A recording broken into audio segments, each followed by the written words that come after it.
भाई साहब, खैर अच्छे मूव्स महानगर गैस ने ऑलरेडी एंजॉय कर रखे हैं, अपने हाईज के आसपास ही है। ऐसा नहीं है कि बहुत गिरावट वाला स्टॉक है। और अच्छा शायद स्ट्रीट को ये लगे कि अपने आप को कैसे एक रीजन से डाइवर्सिफाई करने की कोशिश, शायद वो ज्यादा इंपॉर्टेंट एक्विजिशन के लिहाज से। लेकिन महानगर गैस, मयूरेश, पहले तो फंडामेंटल व्यू, अब ये नई जोग्राफिकल एरियाज को मैप करने की कोशिश करें अधिग्रहण के थ्रू, कैसा लगता है एमजीएल स्टॉक लॉन्ग टर्म के लिए? नहीं, जैसे मैं मेरी ओपनिंग कमेंट्री में कह रहा था, I think gas distribution stocks मुझे लगता है एक बहुत स्वीट स्पॉट में है। ये अधिग्रहण आप आर्ग्यू कर सकते हैं कि थोड़ा महंगा है, बट ज्योग्राफिकल प्रेजेंस एक लेवरेज मिलता है।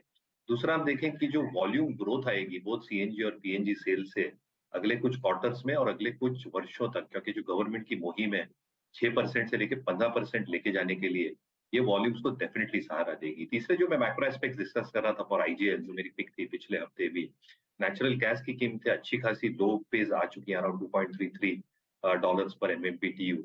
LNG prices, Freeport LNG terminal खुलने के बाद 13 या 14 डॉलर प्रति एमएमबीटीयू के नीचे आई है, और मुझे लगता है ये सस्टेन होगी, क्योंकि जो गैस इन्वेंटरीज यूरोपियन रीजन में बिल्टअप हुई थी और वहां पे जो वार्मर विंटर आया था, उसके वजह से आई थिंक गैस प्राइसेस यहाँ से रन अवे नहीं होंगी। और जो 6 महीने या 6 महीने की एक कैलकुलेशन होती है, next revision will be on the lower side.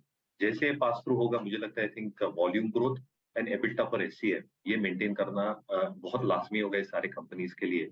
और क्योंकि डिविडेंड यील्ड और कैश फ्लो स्ट्रांग रहती है, मुझे लगता है I think return on equity और रिटर्न ऑन इन्वेस्टेड कैपिटल भी बहुत स्ट्रांग रहेगा। तो मुझे लगता है I think city gas distribution companies बहुत स्वीट स्पॉट में आईजीएल।